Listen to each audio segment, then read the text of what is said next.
It is about 7:45 p.m. on November 19th, 2020, and it's been very windy today.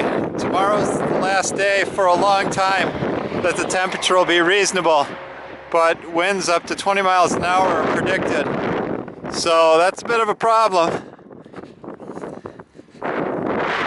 Also a problem, my McMaster brackets didn't arrive today.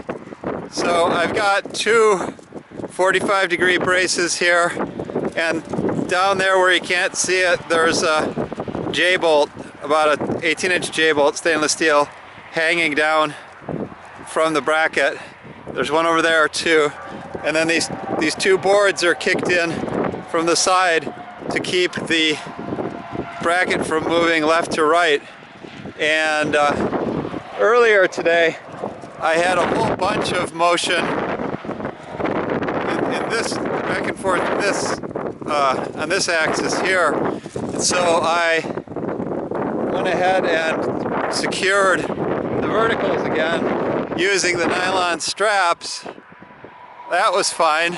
It got that motion under control, but what it did is it introduced high frequency vibration, like magic fingers vibration. These straps were vibrating like crazy in the wind. So to dampen the vibration, I wire tied rebar to the straps, and I might get longer rebar and wire tie. So on the end, I've got like a 4 or 5 foot piece of rebar, and that's pretty calm. This one's got a very short piece of rebar, and as you can see, it's a little busy. So we'll have to see what the wind is like tomorrow, but I think I'm probably going to have to dampen that down just a little bit more.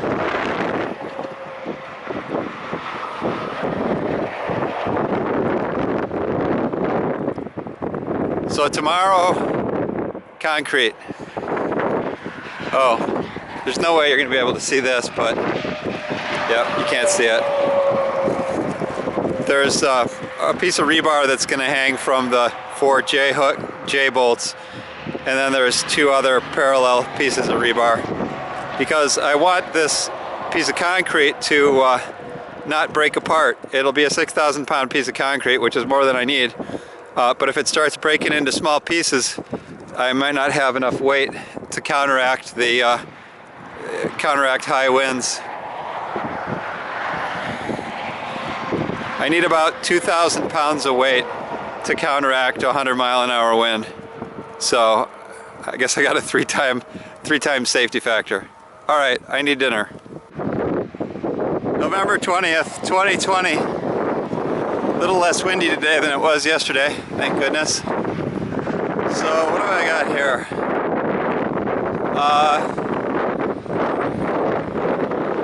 The vertical signposts are in about 3 feet of concrete. You can see that there's some galvanized steel showing in the bottom foot of the posts.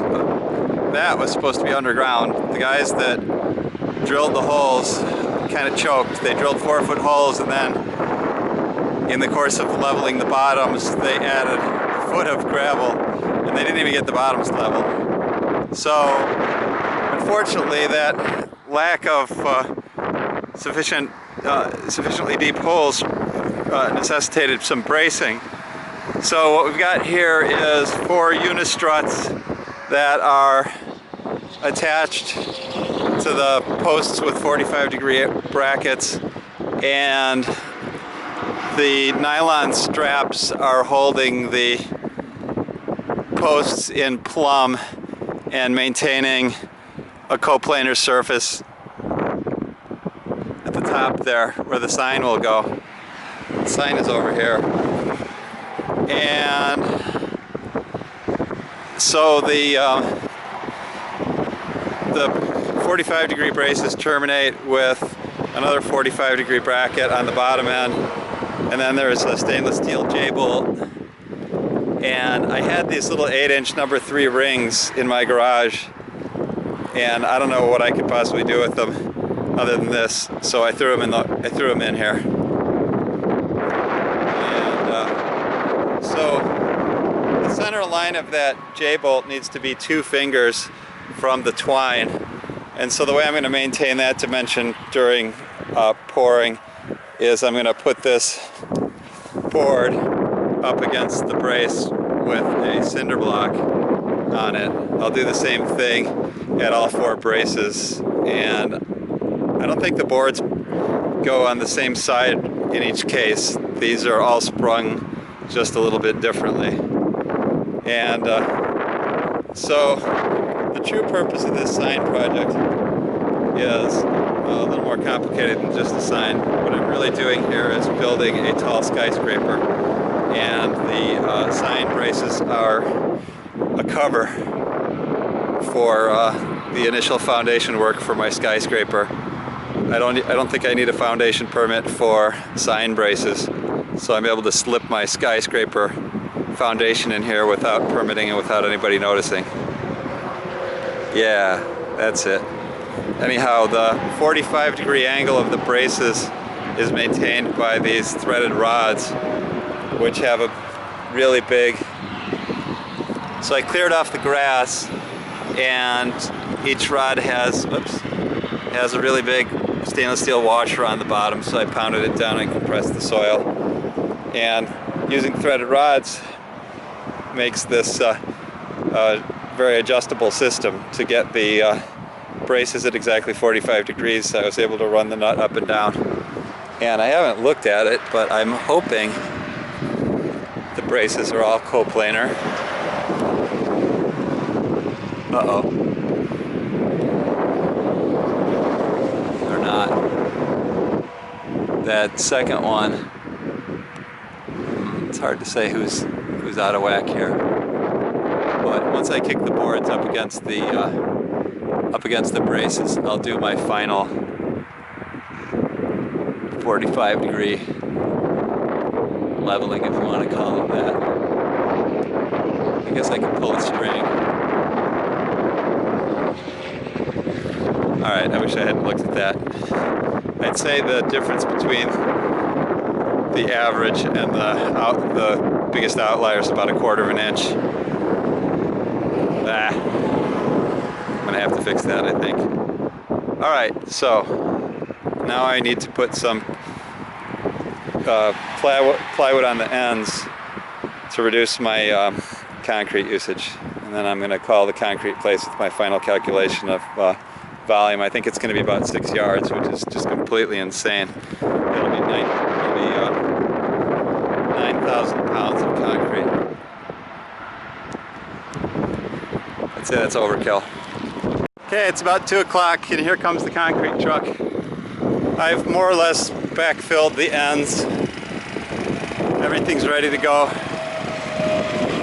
So, fingers crossed. Okay, we're lining up for the first batch here. First slug, first bit.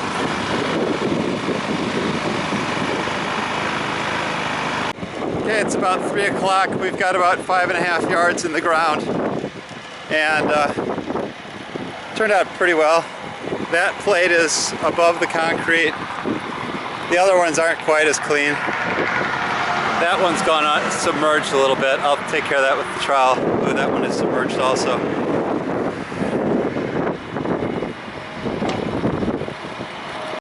Okay, so now the extra concrete's going into these tubs to make parking stops. So I got 5 parking stops and one 4.5 gallon, 5 gallon bucket filled to about 4.5 gallons. So I got some parking stops. He's cleaning out over there and putting his clean out trash in the low spot in my gravel. That's cool. I am really worn out from beating on these with a hammer and from waving that vibrating thingamabob around. It's quite exhausting.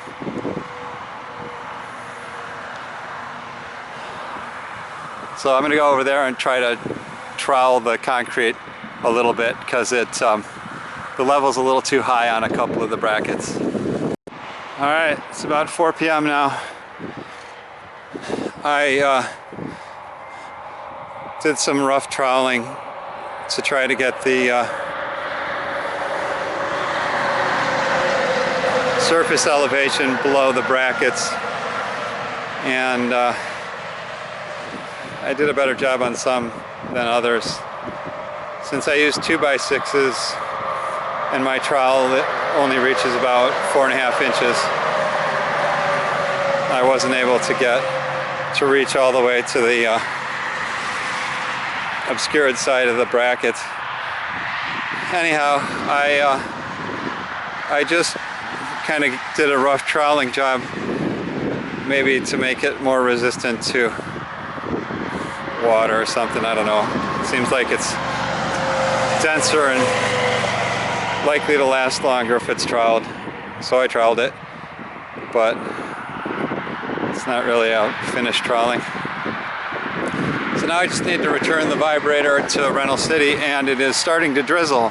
So I need to haul ass over to big box store and get some plastic. That's all I got to say about that.